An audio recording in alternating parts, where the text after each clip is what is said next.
Hello, welcome. In today's video, I will show you step by step how you can generate and get your API key on Wix.com. So this is a very simple thing to do. The first thing you need to do once you are on your Wix dashboard is go to the top right hand corner, go to your profile picture right here, click on the drop down menu and then click on account settings.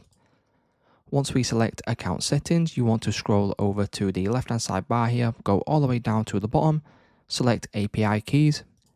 And then from here, you now want to go to the top right hand corner, click on generate API key.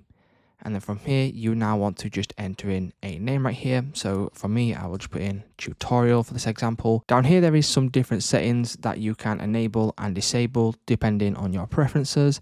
And then once you are happy, you can select generate key in the top right hand corner. Once you click on generate key, you will then get something like this. So you have generated an API key. It is then right there.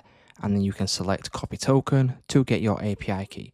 So it's just as simple, guys. That's how you can generate your API key on Wix.com.